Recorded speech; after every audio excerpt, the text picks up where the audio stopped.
आज हम बात करेंगे ज्येष्ठ मास की अष्टमी की, जो काला अष्टमी है और वह है 20 मई को। 20 मई को मंगलवार और अष्टमी दोनों है और ऊपर से कृष्ण पक्ष की ये अष्टमी है, इसलिए यह अष्टमी बहुत ही महत्वपूर्ण हो जाती है, क्योंकि मंगलवार और अष्टमी कृष्ण पक्ष तीनों एक साथ ही मिलते हैं इस वाली अष्टमी पे। मंगलवार की अष्टमी का बहुत ही अच्छा महत्व होता है और काला अष्टमी पर हम भैरव बाबा की पूजा अर्चना करते हैं, क्योंकि इस दिन काल भैरव बाबा प्रकट हुए थे। काला अष्टमी पर हम सब काल भैरव बाबा की उपासना करनी चाहिए। भगवान बाबा शिव भगवान का ही एक रुद्र रूप हैं।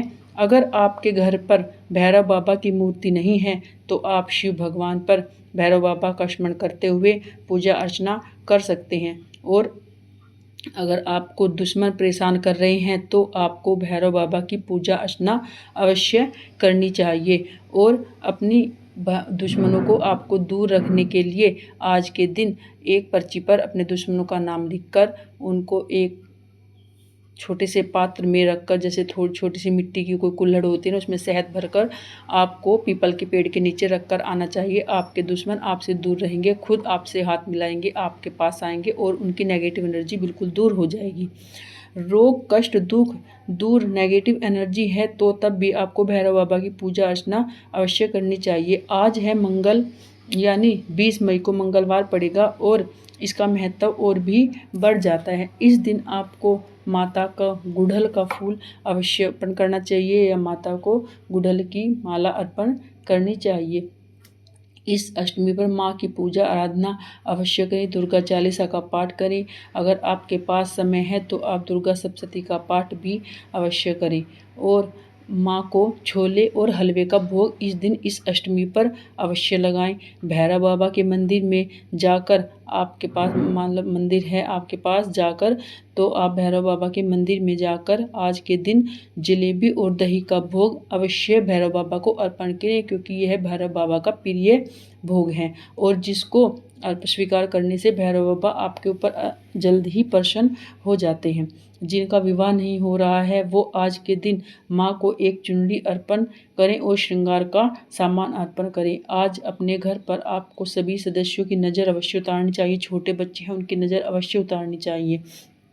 आज के दिन आपको छोले का भंडारा जरूर लगाना चाहिए। जैसे आप छोले बनाकर छोटे छोटे बच्चों में भी बांट सकते हैं, और या आप मंदिर के आसपास कहीं छोले का भंडारा अर्पण कर सकते हैं। और आज के दिन, क्योंकि भैरव बाबा का जो वाहन है वो कुत्ता है, आज के दिन आपको काले कुत्ते की भी करनी चाहिए। काले कुत्ते को आपको रोटी गुड़ और दूध मिलाकर जरूर खिलाना चाहिए। पनीर या गुड़ मिलाकर खिलाना चाहिए। लेकिन अगर गली का कुत्ता है, क्योंकि उसकी इतनी देखभाल नहीं होती है, तो आप उसको मीठा थोड़ा कम खिलाएं, क्योंकि उसको वो नुकसान दे सकता है ना।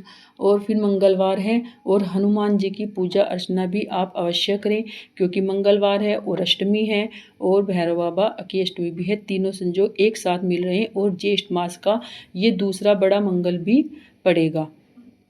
और इस दिन आप हनुमान जी को लाल फूल अर्पण करें, हनुमान चालीसा पढ़ें, बजरंग बाण का पाठ आप अवश्य करें। और इस दिन आप भैरव बाबा को एक शराब की बोतल भी अवश्य चढ़ा सकते हैं, लेकिन आप उसको घर पर नहीं लाएं। उसको वहीं पर जो बाहर बैठते हैं लेने वाले, वहीं पर ही उनको देकर आ जाएं, है ना। और भैरव बाबा को इससे बहुत जल्दी खुश होते हैं। आज के दिन हमें मतलब पूजा अर्चना भैरव बाबा की करने से हमारे दुश्मन हमेशा दूर रहते हैं। भैरव बाबा की पूजा करें, साथ में आप माता रानी की पूजा करें, क्योंकि मंगलवार की अष्टमी है। और आप माता रानी को प्रसन्न करने के लिए दुर्गा चालीसा, दुर्गा सप्तशती का पाठ करें, छोले हलवे का भोग लगाएं। आप मतलब माता रानी का रात को जागरण कर सकते हैं। जितनी पूजा अर्चना आप कर सकते हैं, क्योंकि अष्टमी का दिन तो होता ही है माता रानी के, और ऊपर से काल अष्टमी है। भैरव बाबा की पूजा करें, क्योंकि भैरव बाबा की पूजा करने के ही हमें माँ की पूजा हम कर सकते हैं। तो इस दिन आप ये सब काम अवश्य करें और काला अष्टमी की पूजा अर्चना करके आप माँ और भैरव बाबा और साथ में हनुमान जी का आशीर्वाद प्राप्त करें। आपको मेरी वीडियो अच्छी लगी है तो प्लीज़ चैनल को लाइक करें, सब्सक्राइब करें और शेयर करें, और कमेंट में जय माता दी अवश्य लिखें। मिलते हैं नेक्स्ट वीडियो में, तब तक स्वस्थ रहिए, मस्त रहिए, अपने और अपनों का ध्यान रखिए। राधे राधे।